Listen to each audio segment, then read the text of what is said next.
Morning, Big Square, roadtoruta.com. Coming to you from the car today. Going off on a little adventure. Let's talk about Bitcoin and the upcoming chaos and turbulence. All related to the same old argument between adopting Segwit or the Bitcoin Unlimited solution. Segwit isn't a solution to the speed and the fees and the costs and all that, but it puts in a lot of things to protect our money.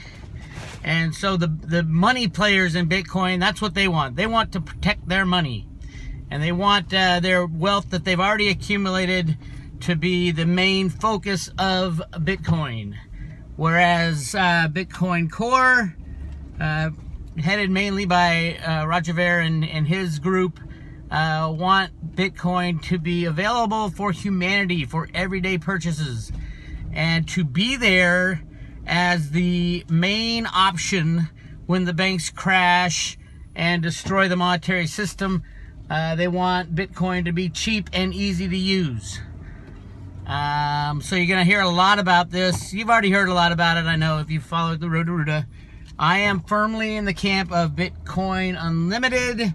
I think the true value of Bitcoin for humanity is in its ability to take over where the banks leave off. And Segwit does not do that. Does not do that at all. Doesn't fix anything other than security-related issues to those who already are rich off Bitcoin. That's my take. And so the latest is a new protocol that I believe is kind of the way the Segwit guys are going to get kind of force everybody into Segwit. This thing called BIT 148, user activated soft fork. Has a nice name, makes you think, oh my God, yes, all the users are getting together and deciding in a free market that this is what is needed, so these evil miners can't institute something like Bitcoin Unlimited. And no, it's the same Segwit guys pumping and pumping, trying to get their Segwit in because they're concerned about their investment. And I get that, I understand that. And in a free market, yeah, we'll see what happens. What I want to tell you today, what is extremely important and what I've been jumping up and down about for a long time, is to get your Bitcoin out of the third-party system. Any way it goes with the Bitcoin, the Segwit people or the Bitcoin Unlimited people, any way it goes, there's going to be chaos. And even if neither of them get implemented, there's going to be chaos. So that chaos means that any third party holding your Bitcoin will most likely not survive the chaos, because when the banks go down, all these companies go down as well. These are companies, third party. Coinbase is a company. They pay taxes. They pay employees in unbacked fiat dollars.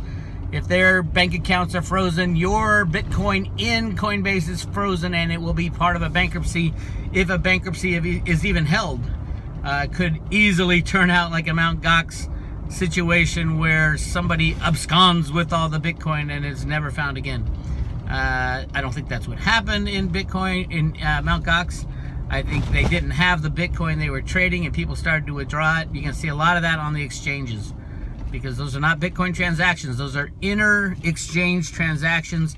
Only when it is removed from the exchange does it count as a blockchain transaction. So what does this mean to Road to Ruta people? A lot of smoke and mirrors. It's kind of sad for Bitcoin not to, the Segwit people just don't understand the potential for Bitcoin to really help us and save us from this banking crash. They don't get it. They don't get the daily transaction, the need for a daily transaction. They're in it for the money, and good on them. You know, if they can get this done, free market is a free market, and there's nothing more free market than Bitcoin. So they're trying to scare everybody with the BIT 148, and whether or not it works, I don't know. And the Bitcoin Unlimited guys can institute a hard fork, I think, whenever they want now. So BIT 148 is scheduled to go live on August 1st. So truthfully, I don't know what's going to happen, and I don't care what's going to happen because I've removed myself from any third party. Get yourself paper wallets, remove your Bitcoin from the system. It's just like silver, almost exactly. You don't want your silver held in SLV or anybody else's vault. You want it in your pocket. And Bitcoin's the same way, and this is a great reason why. There's a video that Jeff Berwick put out with Trace Mayer talking about, Trace is 100% in the Segwit camp, trying to, preserve wealth, preserve his riches, and the riches of all the Bitcoin investors to date. They don't really care.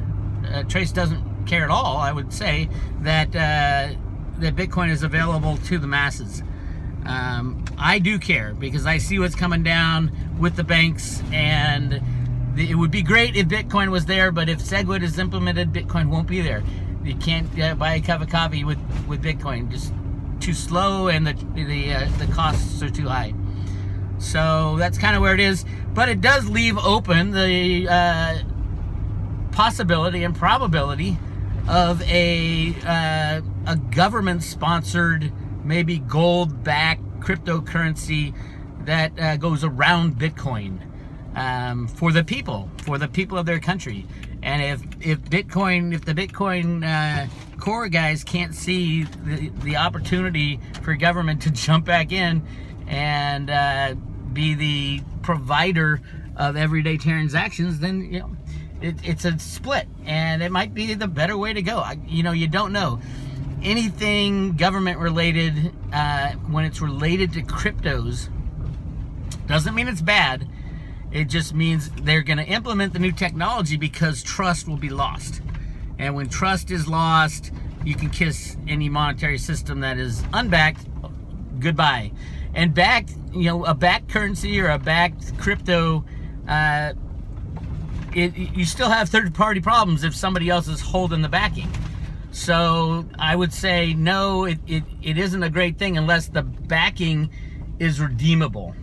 So you can walk into any bank with your crypto account, a gold-backed crypto, and redeem it for gold, or any institution. If it just sits there and you can't get your hands on the backing, that's not a backing. That's a promise. And yeah, I don't see how anybody will believe anybody in the future. So I think if Segwit gets implemented, it'd be a sad day for the potential for Bitcoin, but other cryptos will jump in and take its place.